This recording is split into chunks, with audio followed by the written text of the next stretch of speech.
Olá, seja bem-vindo à sua segunda e última aula de pontuação aqui no nosso curso.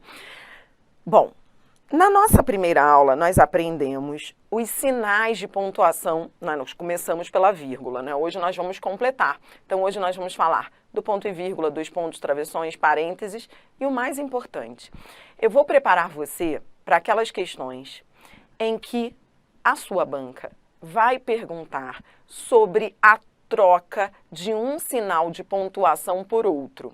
Então, você vai agora entender quando é que eu posso trocar um sinal de pontuação por outro, mantendo-se a correção gramatical e o sentido original do texto. É isso que eu quero que você entenda. Mas antes, lembra que na primeira aula nós falamos de vírgula. E eu falei para você, eu falei de quase todas as regras de vírgula. Falta uma regra. Porque a regra que nós vamos ver agora, ela fecha tudo que você tem que saber de vírgula. Mas antes de eu entrar nessa regra, eu quero fazer aqui com você um resumo. Nós vamos topicalizar tudo que aprendemos sobre a vírgula. E você vai comigo aí, relembrando quais são as regras para o uso da vírgula. Bom, a primeira regra que nós aprendemos, eu não vou na ordem, não precisa ser na ordem, eu vou aqui fazer uma revisão mais lógica, tá? Sem você precisar decorar, mas para você ter tudo bem organizado. Primeira regra que aprendemos, que vimos lá na aula passada, não podemos esquecer, eu acho que a regra mais importante é o uso da vírgula nas enumerações. Então, você aprendeu que usa-se a vírgula para separar itens de uma enumeração. E o que você aprendeu, o que eu fiz questão de frisar, mostrando aí a resolução das questões, é que quando se fala no uso da vírgula nas enumerações, o que se quer dizer é que a vírgula separa itens de mesma, termos de mesma função sintática. Então, o mais importante que eu acho que deve ter ficado aí para você, resumindo a nossa aula, é que, deixa eu ver se eu consigo aqui uma outra cor, não, vamos com essa mesmo, é que se vier uma questão que diga assim, vamos lá, vou colocar sempre exemplo aqui para você relembrar, tá? Se vier uma questão que diga, comprei banana, maçã, pera, uva. Se nessa questão, se numa frase como essa, a banca perguntar qual é a justificativa para o uso dessas vírgulas, você vai dizer que é a vírgula das enumerações, há uma enumeração aí. Agora, se a banca perguntar se essas vírgulas separam elementos de mesma classe gramatical, ou seja, palavras que são substantivos, a assertiva vai estar errada. Por que vai estar errada? Porque vírgula, explicação para vírgula, não tem a ver, e você aprendeu isso, não tem a ver com classe gramatical, não tem a ver com morfologia, e sim com função sintática. Então, estaria errado dizer assim, a vírgula foi utilizada porque esses termos são substantivos. Não, eles são substantivos, mas isso não é regra para vírgula. O que justifica o uso da vírgula é eles estarem numa enumeração, ou seja, estarem com a mesma função sintática. Todos eles são núcleos do objeto direto. Então, essa é a justificativa. Então, neste exemplo, o que seria certo? Seria certo dizer, a vírgula separa termos numa enumeração. Núcleos, nesse caso aqui, eu estou nesse exemplo, eles são núcleos do objeto direto, tá bom? Então, você aprendeu comigo que vírgula, a explicação da vírgula, sempre gira em torno da sintaxe, análise sintática. Tudo bem? Tá.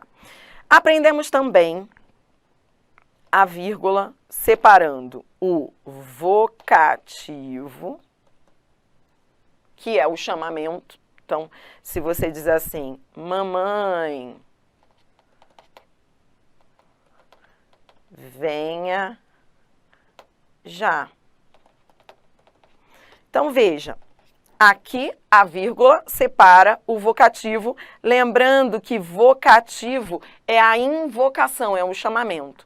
Precisa também lembrar que vocativo é uma função sintática do substantivo. Substantivo é que é vocativo. Então, a todo momento aqui ao longo do curso, eu fui te ensinando isso, classe gramatical e função sintática. Então, esse vocativo vai ser sempre um substantivo ou um pronome. Toda vez que se fala é substantivo, pode ser também um pronome, tá? Então, tu, você vai falar, tu, você, isso também pode ser vocativo, né? Você, vírgula, venha já. Então, o vocativo ou é um substantivo ou é um pronome substantivo. Tá, e aí a vírgula vai ser obrigatória para o vocativo. É claro que hoje, nas mensagens das redes sociais, já não se usa mais vírgula para o vocativo, né? Você manda mensagem aí pelo WhatsApp, você não usa, né? Você fala, Dri, vai ter aula hoje? Você coloca vírgula? Não, informalmente não se coloca, mas a vírgula é obrigatória.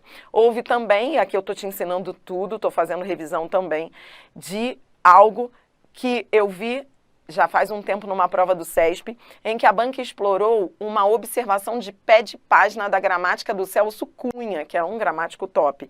Ela colocou o vocativo não com vírgula, mas com 2 pontos. Então, anote aí, não é erro colocar 2 pontos no vocativo. Então, eu vou colocar aqui, ó, ou 2 pontos. Era uma questão, era um texto de Machado de Assis, e a banca perguntava se o vocativo, se a invocação, se a vírgula ali no vocativo poderia ser trocada pelos 2 pontos, problema nenhum. Também, lá na gramática, lá, raiz, existem registros de vocativo separado por 2 pontos, tá bom? Tá. Outra regra que aprendemos de uso da vírgula é a vírgula no aposto. Você aprendeu, e eu frisei bastante isso na nossa primeira aula, que aposto é uma função substantiva também. Substantivo é que é aposto. Então, pode ser um substantivo, pode ser um pronome substantivo, lembra? Então, o que é o aposto? O aposto é um termo substantivo que explica um termo substantivo antecedente. Então, por exemplo, se você diz assim, olha... João, meu aluno, chegou. Então, nesse caso aqui, aluno está explicando João. Então, ele é um aposto. Aposto, ele terá sempre essa base substantiva. O núcleo do aposto será sempre um substantivo. Então, eu disse isso para você, por quê? Porque eu expliquei que adjetivo entre vírgulas não pode ser aposto, né? Então, isso eu vou mostrar já já quando eu virar aqui o slide, que se eu colocar um adjetivo entre vírgulas, ele não vai ser um aposto, ele vai ser um adjunto adnominal com valor explicativo. Ele vai equivaler à oração adjetiva explicativa. Já já eu vou mostrar no próximo slide. Mas o que você tem que entender nesse slide aqui é que aposto é função do substantivo. Só o substantivo pode ser aposto. Ou o substantivo ou um pronome que esteja exercendo o papel de substantivo. E por ser uma função explicativa, ou seja, acessória, ele vem entre vírgulas porque ele pode ser retirado da frase. Então, essas vírgulas aí indicam que isso pode sair da frase. Ele é só uma explicação. Eu posso ler sem isso que está aí, né? Eu posso dizer, João chegou. Então, se isso pode sair, entre vírgulas. Tá, e aí eu falo da 4ª regra que eu quero relembrar aqui, que é a regra das orações adjetivas explicativas ou dos adjetivos com valor explicativo. Então, veja, 4ª regra, anote aí relembrando. A oração adjetiva explicativa ou o adjunto adnominal com valor explicativo, com valor de explicação, também vem entre vírgulas. O que isso quer dizer? Quer dizer o seguinte, é muito simples. Se eu digo assim, vamos lá. O aluno que é inteligente passou na prova.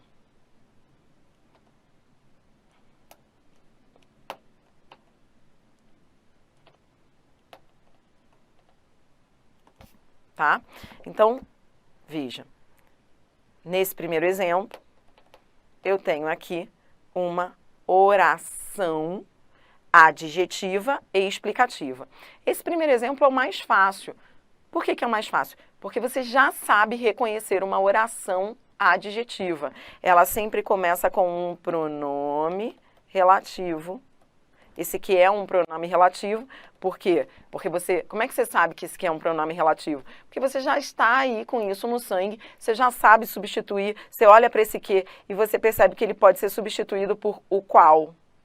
Por ele ser um pronome relativo, ele inicia uma oração adjetiva, né?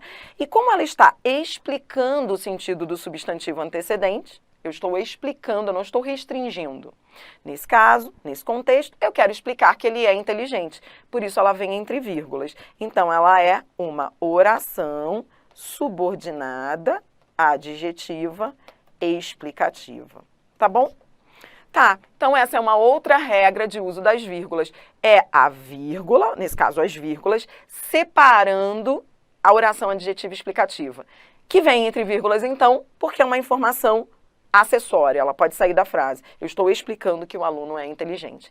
E aí você aprendeu que se eu retirar as vírgulas, hoje você vai treinar mais isso comigo, se eu retirar as vírgulas, eu vou ter uma alteração semântica, não é? Ou seja, vai mudar o sentido. Eu vou deixar de explicar e vou passar a restringir. Eu vou falar, se eu retirar as vírgulas, vai ser restrição. Eu estarei dizendo que só o que é inteligente que passou na prova. O outro que não é inteligente não passou na prova. Mas não foi o caso aqui, porque quando eu coloco entre vírgulas, eu não estou restringindo um elemento em relação a outros, não. Quando eu coloco entre vírgulas, eu estou apenas explicando. Tá, então, essa explicação da oração adjetiva explicativa, ela também se estende ao adjetivo. Quando vem só o adjetivo na função de adjunto adnominal. Nós fizemos na aula passada, e você vai lembrar, questões em que, em vez de vir uma oração adjetiva explicativa, entre vírgulas, vinha um adjetivo. Por exemplo, eu posso fazer isso aqui. Eu posso pegar esse exemplo anterior e transformar num adjetivo. Ó, o aluno, vírgula, inteligente, vírgula, passou na prova.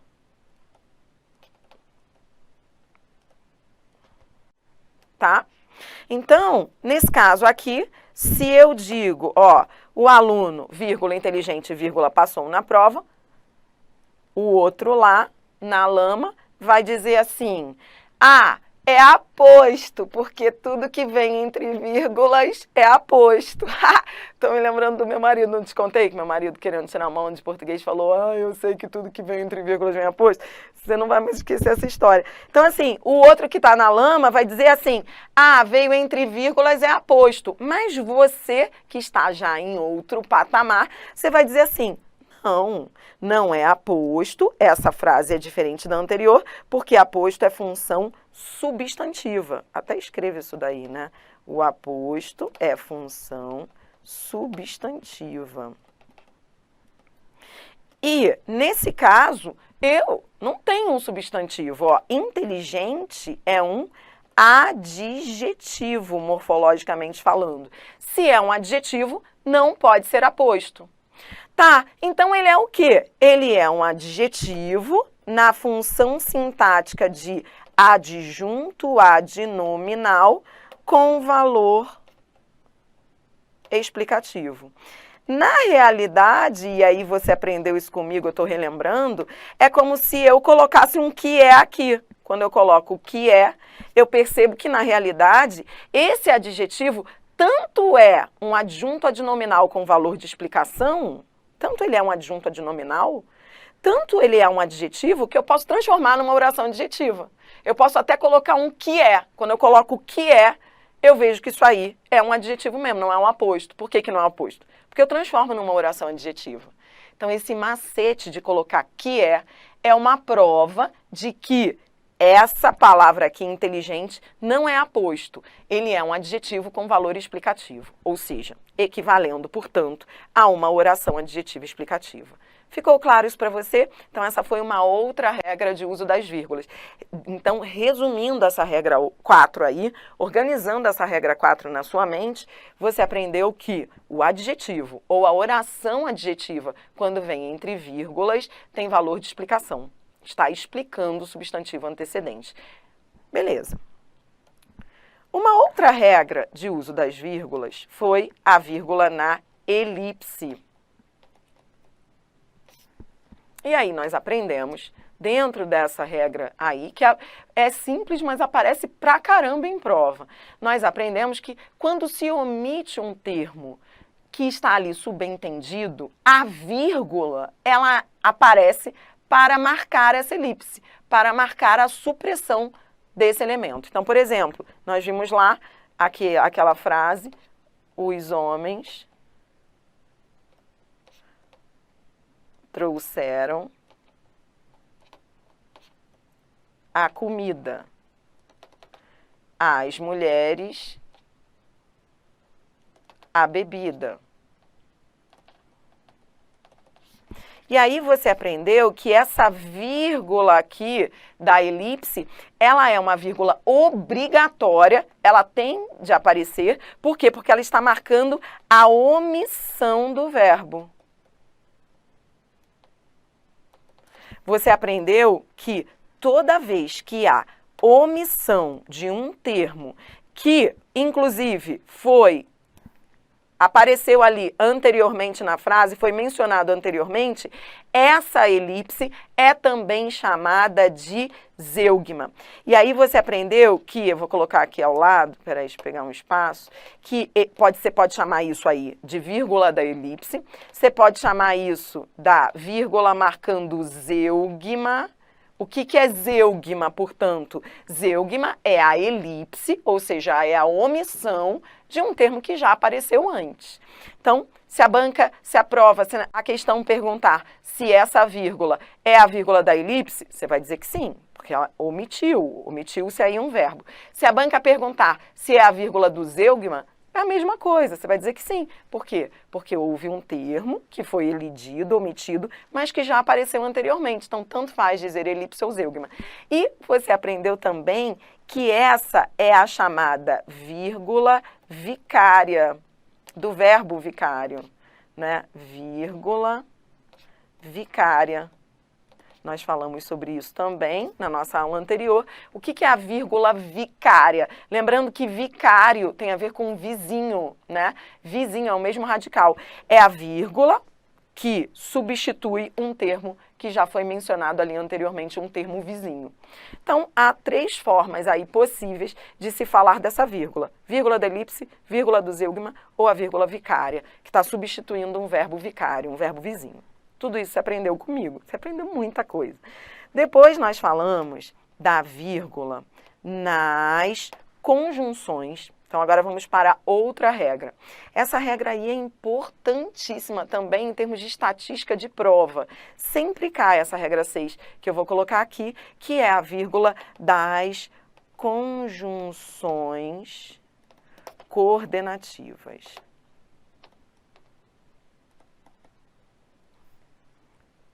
É a vírgula que marca as conjunções que vêm antes da conjunção coordenativa.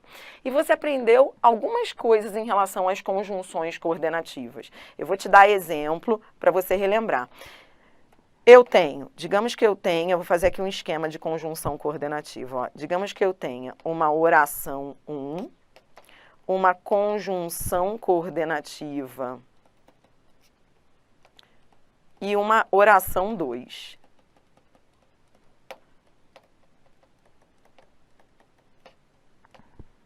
Então, eu tenho uma oração, a primeira oração, depois eu tenho uma conjunção coordenativa e depois eu tenho a segunda oração. Como é que fica o uso das vírgulas? Bom, aí você aprendeu que a primeira possibilidade é usar-se a vírgula antes da conjunção. Então, vou colocar aqui, ó, a primeira possibilidade é oração 1, vírgula, conjunção coordenativa, oração 2.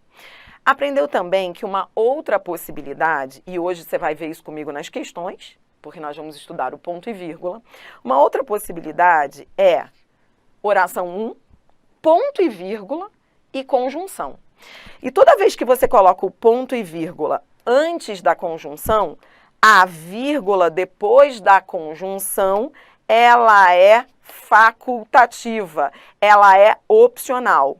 Então, você pode colocar oração 1, ponto e vírgula, conjunção, vírgula facultativa, oração 2. É uma outra forma. E uma terceira forma de reescritura, que você vai ver direto nas provas, toda vez que vier uma conjunção coordenativa, é oração 1, ponto, conjunção coordenativa, e depois da conjunção coordenativa, uma vírgula facultativa, opcional. Tá? Por isso que eu coloquei entre parênteses.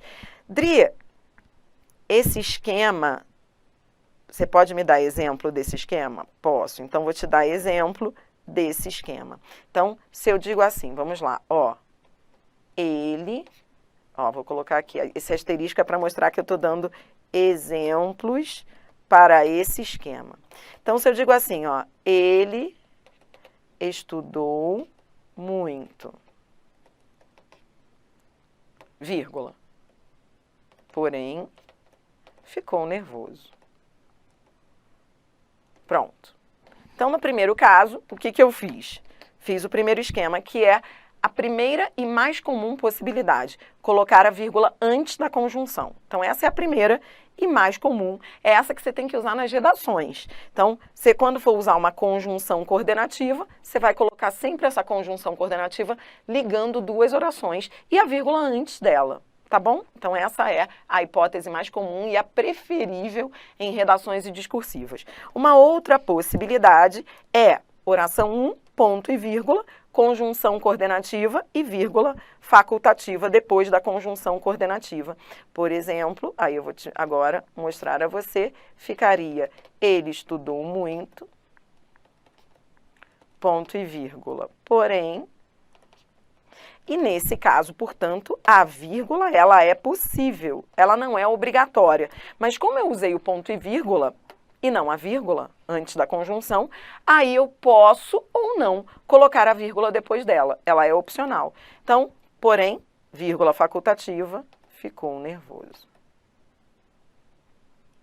E a terceira e última possibilidade seria a de oração 1, ponto, conjunção coordenativa, vírgula de novo facultativa e oração 2. Então, eu posso, em vez de colocar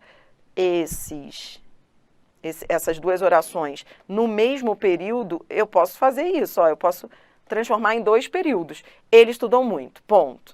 Aí o outro, ó, começa aqui, ó, porém, nesse caso, a vírgula também, já que eu usei o ponto antes da conjunção, a vírgula é também facultativa. Ela é facultativa, mas convém utilizar, se for numa redação. Se você começar um período com a conjunção coordenativa, porém, portanto, se você começou o período com ela, o ideal é que você use a vírgula depois dela, tá? Ela, em tese, ela é opcional, mas o ideal é que você use. Porém, vírgula facultativa, ficou nervoso.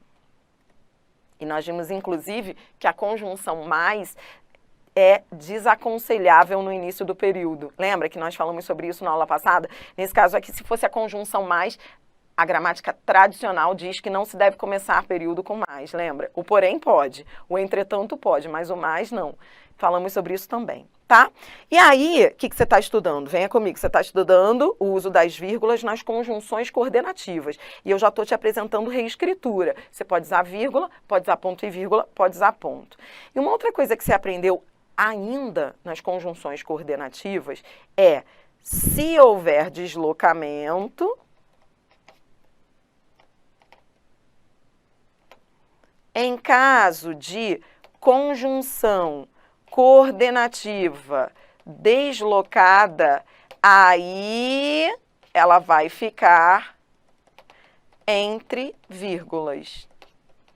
Pronto, Aí foi isso que você aprendeu. Você aprendeu que quando ela inicia, quando ela não está deslocada, quando ela inicia a oração, quando ela está no início da oração, é vírgula antes. Mas quando ela não inicia, quando ela está deslocada, o que é estar deslocada? Você aprendeu isso também. Estar deslocada é quando a conjunção ela não inicia a oração, ela não está no início dessa oração 2, como aparece aqui na forma canônica, tradicional. Ela não está no início, é quando ela vem deslocada. Quando ela vem deslocada, aí sim ela vem entre vírgulas. E aí, por exemplo, se eu digo aqui, ó, ele estudou muito, ponto e vírgula, ficou, vírgula, porém, vírgula, nervoso. Neste caso, aí sim, eu tenho uma conjunção deslocada, por quê? E aí você aprendeu que conjunção deslocada é aquela que não inicia a oração, ela não está no início da oração dela, ela está deslocada, ela está no meio. Nesse caso, aí sim, ela vem entre vírgulas. Tudo bem? Então, foi isso tudo. E foi só isso que você aprendeu comigo em relação ao uso da vírgula. De uma maneira lógica, você entendeu? E agora eu quero que você passeie comigo por todas essas regras que eu resumi aqui com você e que agora você entenda. E eu espero que agora a ficha esteja caindo. Você entendeu quando eu disse lá no início da aula passada que justificativa para o uso da vírgula não tem a ver com intuição, sexto sentido, respiração, tipo, respirei, tá bom, tá na hora de colocar a vírgula? Não. Você agora entende que justificativa para o uso das vírgulas tem a ver com análise sintática? Você entendeu que justificativa para vírgula tem como base sempre a função sintática? Ou seja, a regra número 1 é função sintática, enumerações. A regra número 2, vocativo, isso é função sintática. A regra número 3, aposto, isso é função sintática. A regra número 4, oração adjetiva explicativa, adjunto adnominal com valor explicativo, é explicação sintática. A vírgula da elipse, elipse de quê? De termo sintático. Elipse, o verbo, o sujeito, é sintática. A vírgula das conjunções coordenativas não ligam orações no período composto, sintática. Ou seja, toda vez que você tiver que justificar vírgula, será em torno da análise sintática. Por isso que essa aula não poderia ter sido a primeira aula do nosso curso. Ela é o fechamento de tudo que aprendemos em análise sintática. Se o cara não tem base de análise sintática, ele não consegue falar sobre vírgula. Pronto, agora sim. Agora você está preparado. No próximo bloco, nós vamos estudar a última justificativa para o uso das vírgulas. E aí, teremos fechado esse assunto, que é um verdadeiro patrimônio para as provas. Roda a vinheta e vamos falar da última regra.